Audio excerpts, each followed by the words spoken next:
بڑی صاحب ذاتی ہے حضرت بی بی زینب رضی اللہ تعالیٰ عنہ. حضرت بی بی زینب رضی اللہ تعالیٰ عنہ. 4 بیٹیاں ہیں آپ کی. حضرت بی بی زینب رضی اللہ تعالیٰ عنہ, حضرت رقیہ رضی اللہ تعالیٰ عنہ, حضرت ام کلثوم رضی اللہ تعالیٰ عنہ, حضرت بی بی فاطمہ رضی اللہ تعالیٰ عنہ. اور سب سے بڑی جو صاحب ذاتی ہے بی بی زینب کے بارے میں بتا رہا ہوں.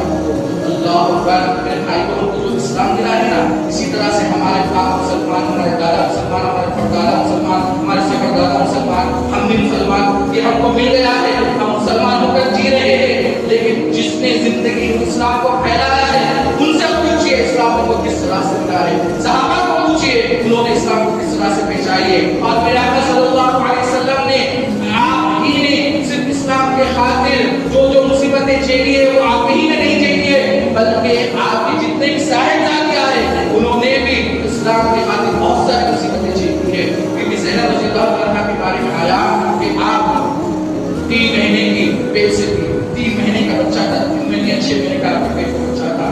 آپ گھوڑے پہ بیٹھی ہوئی تھی. یہ جو وحشی ہے نا, وحشی جس کا نام میں نے دیا ہے, وہ شخص کیا کرتا ہے کہ جب مسلمان نہیں تھے تو اس نے یہ کیا کہ جب بی بی آمنہ سے بی بی زینب رضی اللہ عنہا جب وہاں پر بیٹھی ہوئی ہے تو اس نے ایک لکڑی لی اور لکڑی لے کر گھوڑے کو کیا کیا چبا دیا.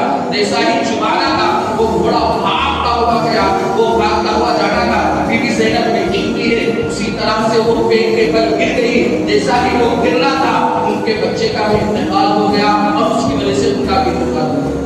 بی بی زینب رضی اللہ عنہا کا بھی انتقال ہو گیا, ان کے بچے کا بھی انتقال ہو گیا. اور وہ کرنے والا کون تھا؟ یہی وحشی تھا جو آج میرے آقا صلی اللہ علیہ وسلم قدموں میں بیٹھا ہوا ہے. اللہ اکبر. قدموں میں بیٹھ کر اس نے جب کہا یا رسول اللہ میں نے بہت زیادہ تکلیفیں دی ہے مسلمانوں کو اور چاہنے والوں کو, تو اللہ اکبر قربان جائے میرے آقا صلی اللہ علیہ وسلم پر. میرے آقا صلی اللہ علیہ وسلم روتے ہوئے فرماتے ہیں اے وحشی, بیٹیاں بھولی نہیں جاتی, بیٹیاں پرائی کبھی نہیں ہوتی ہے, بیٹیاں تو بیٹیاں ہوتی ہے. تو نے میری بیٹی پر ظلم کیا ہے اور میری بیٹی کو تکلیف دینا وہ یا مجھے تکلیف دینا ہے, لیکن پھر بھی تو اسلام قبول کر لے, میں اس کو بھی معاف کر دوں گا. اللہ کی تیرے اسلام لانے کی وجہ سے تمام تیرے ظلم کو معاف کروں گا. یہ میرے آقا صلی اللہ علیہ وسلم کی زندگی ہے.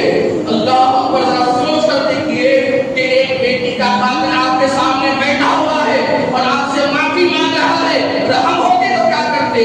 پہلے اس کو گلا پکڑ کر باہر لے جاتے, پہلے اس کو تھپڑ مارتے, پہلے اس کو احساس دلاتے کہ تم نے کس طرح سے ظلم کیا ہے میری بیٹی کے اوپر. اس کے بعد شاید تو معاف کرتے یا نہیں کرتے, یہ ہمارے اوپر ہوتا ہے.